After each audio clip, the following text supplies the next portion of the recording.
Happy Mother's Day to everyone, or should I say for today, Happy Goddess Universal Creation Day. And I call that for a good reason today.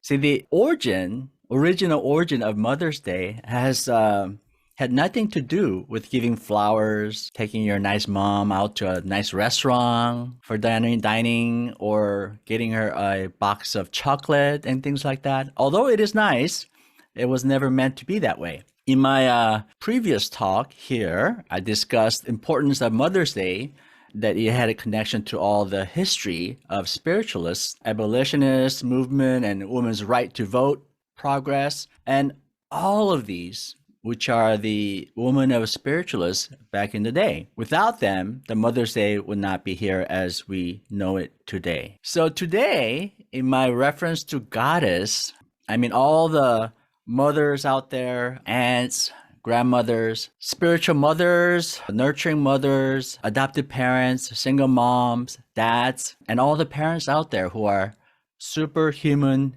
goddesses because of their presence. All of them, you were born here into creation. We all know that. So I like to think of it as a star is born in the mother's dark womb for 9 months, just like that of the dark universe, where a star is born, where you are born. You see, a child is born from this cradle of the loving, tenderly loving, motherly, heavenly universe into our planet here with beautiful, vibrant, plenty vibrant life that you see, mountains, trees, birds, ocean, you name it, and us, all of us here on this planet. And this process is so natural and effortless. It happens again and again, just like the 4 seasons that come and go again and again, without any accolade. No one is taking credit for such action or inaction. It just is. I want to ask all of you, or think about, so who or what designed all of this creation? What allowed the universe to give such birth to all the stars, us? So in spiritualism's declaration of principles, number 1, we recited earlier. Number 1 says, we believe in infinite intelligence. By this, we are expressing our belief in this supreme impersonal power that is everywhere present. We call it omnipresent. It manifests as life through all forms of matter, organized matter, or inorganic matter as well. So by some, it's called God, others, spirit, and as spiritualists, infinite intelligence.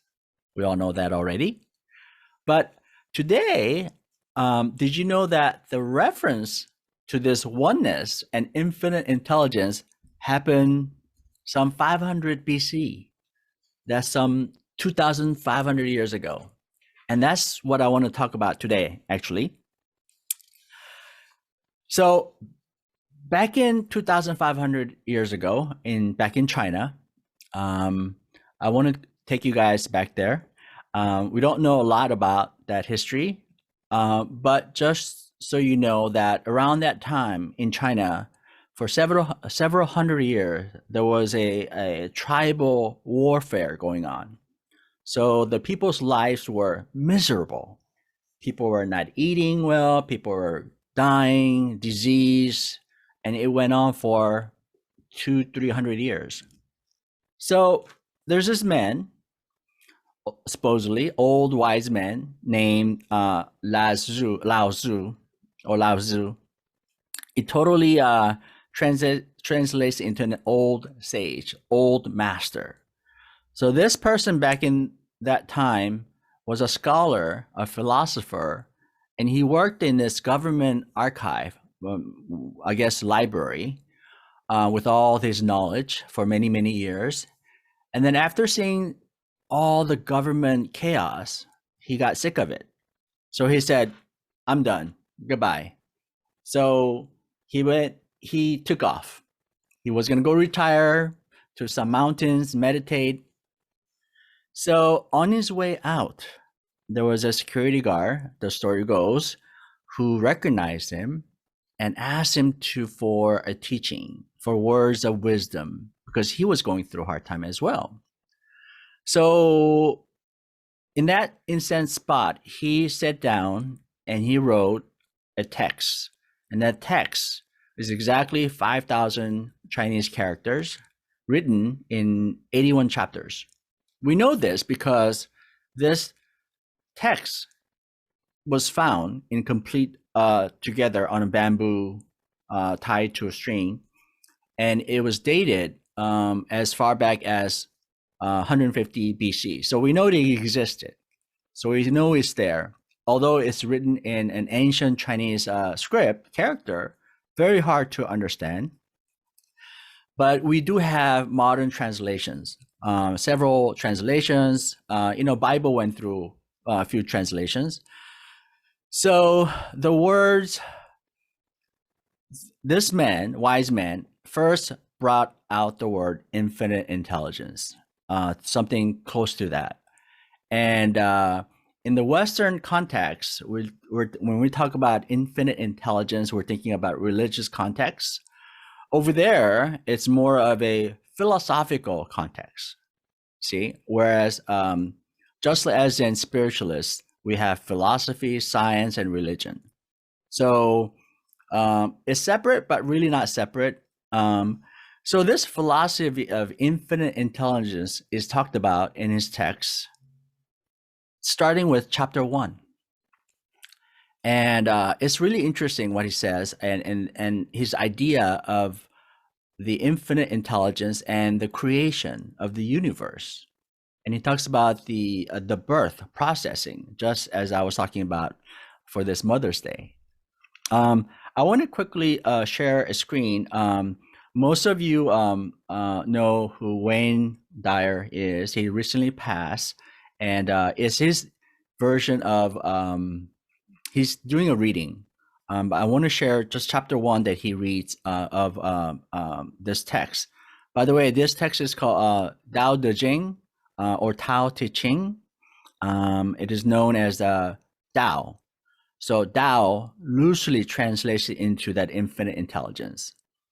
In his talk in chapter 1, he talks about how can you talk about something that is so grand, so big, that you can hardly understand, put words into this, titles into it. You just can't. And that's what he talks about here. So let me just go ahead and share that and listen to the words.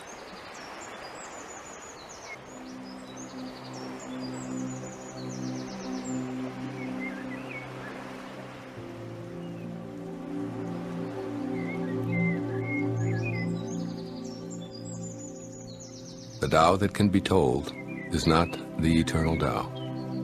The name that can be named is not the eternal name. The Tao is both named and nameless. As nameless, it is the origin of all things. As named, it is the mother of 10,000 things. Ever desireless, one can see the mystery. Ever desiring, one sees only the manifestations. And the mystery itself is the doorway to all understanding.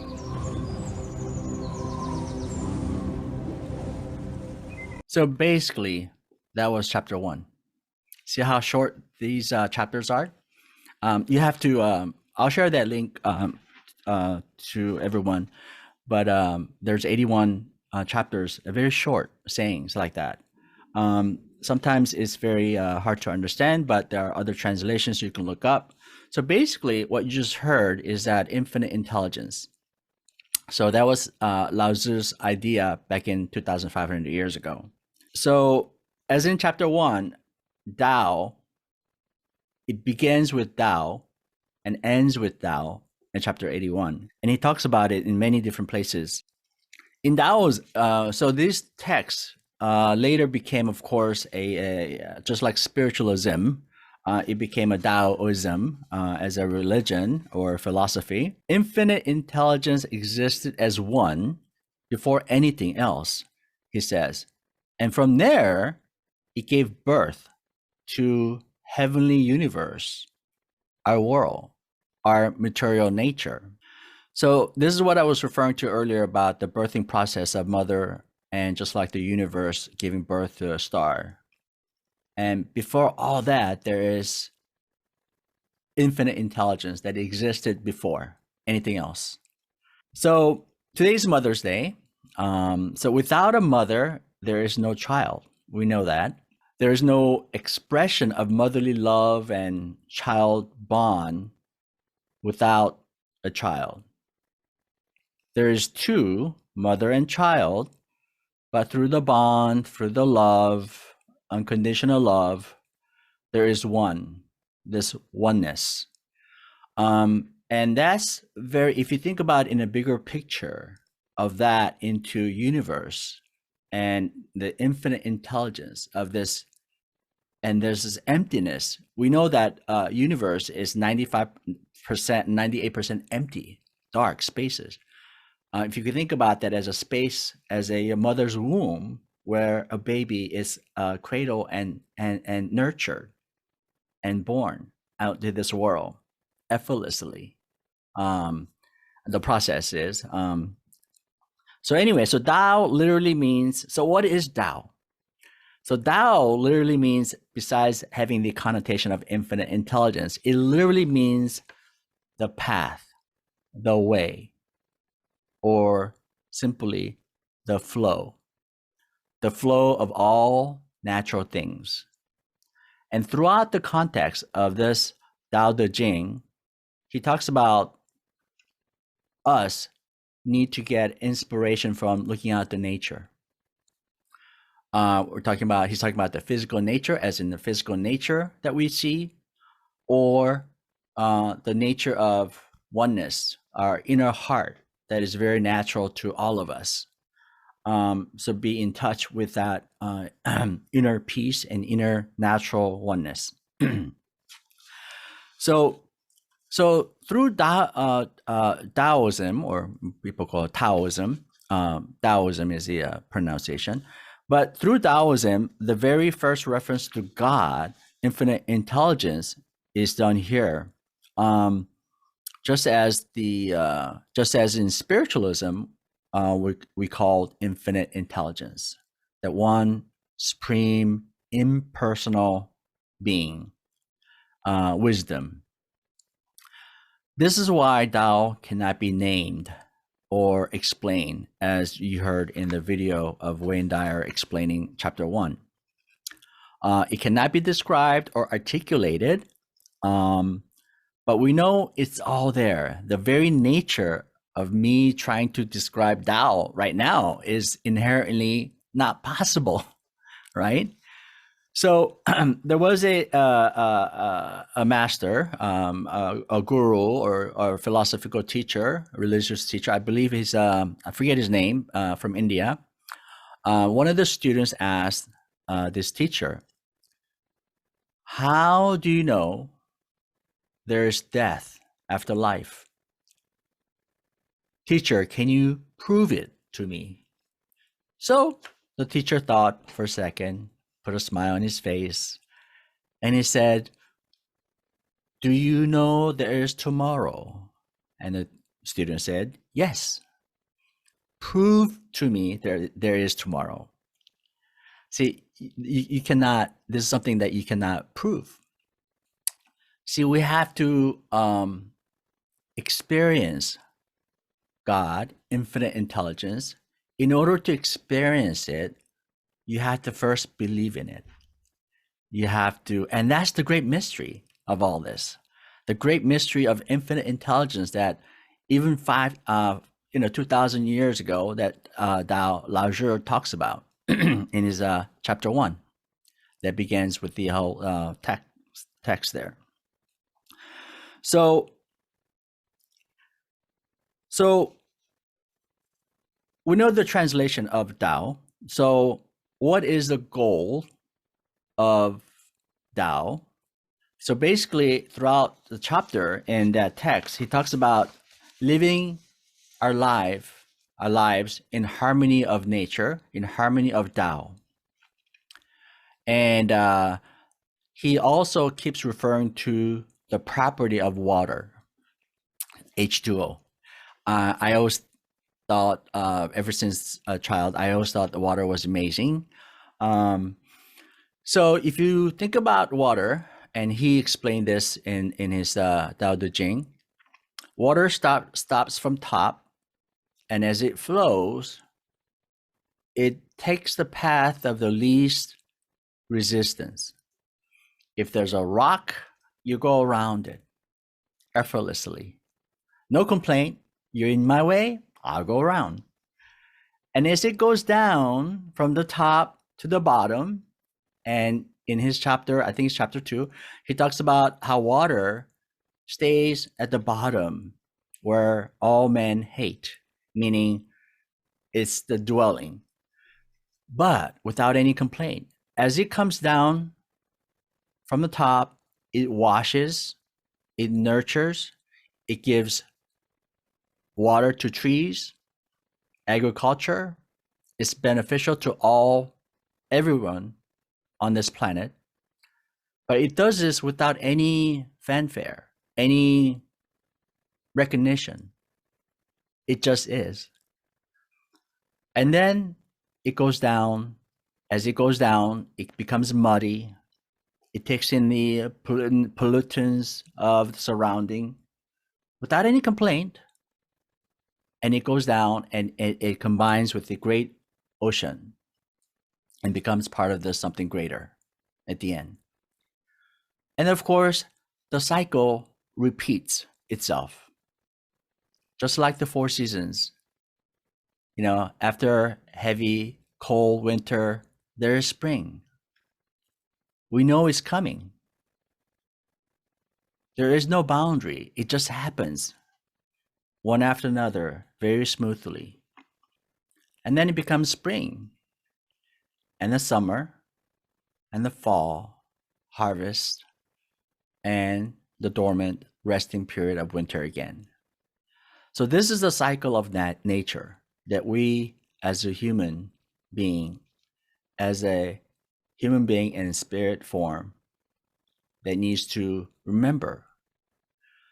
So Lao Tzu talks about having this inspiration from looking at the nature. Now, he also talks about water as very gentle, very soft, unthreatening. However, when it needs to, it is very strong, because if you've seen some waterfalls, water comes down and lands on the rock. It can literally make a hole on that strong rock. We all know that. So it has that property. So gentle but strong, without much fanfare, beneficial to everyone. So we are part of nature, regardless of who we are. We are born just like that star, just like the tree, just like the birds flying. We give thanks to our creation goddess, our mom, and a star from the universe and from the dark space that we are all born out of. So this is a reminder, especially on this Mother's Day, to be grateful for, of course, to our mothers who spent years nurturing us, or difficulties, or sometimes we have this relationship that's difficult with my mom. I guess it's all part of nature. You can't have good, you cannot have bad. It is a reflection. So one of the chapters also talks about, in order to appreciate what is beauty, you had to know what is ugly. In order to appreciate light, you have to know what dark is. So there is a kind of duality in everything that exists. But Lao Tzu talks about this duality as separate, but we have to think in terms of oneness because it all comes out from that one infinite intelligence. So we can't choose, basically, like that example. So here's what the chapter says about water in translation.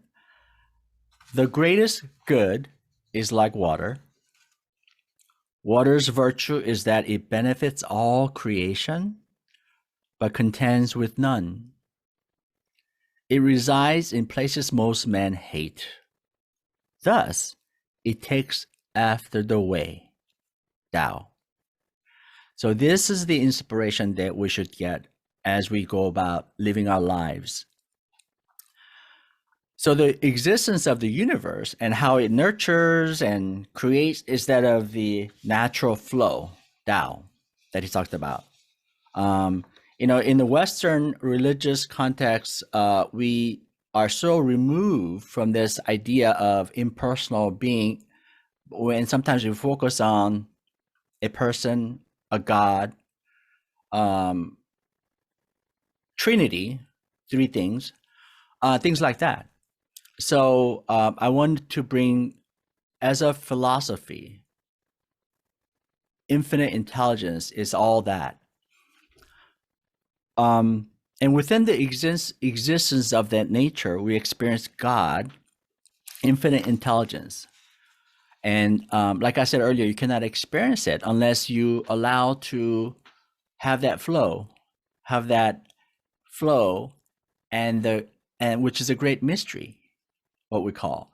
And that with that great mystery, a door will open, and you have to enter that door to experience God, infinite intelligence. So today, just like water, it exists everywhere, meaning Tao. If you look, you cannot hear it, you cannot see it, you cannot touch it, you cannot name it.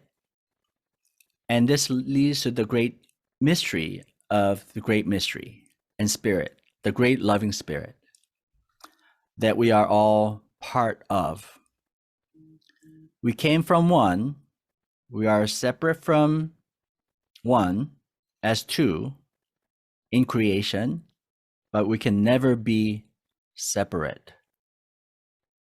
So we effortlessly today celebrate our life, our creation day. Happy Mother's Day to everyone. You are all great. Thank you.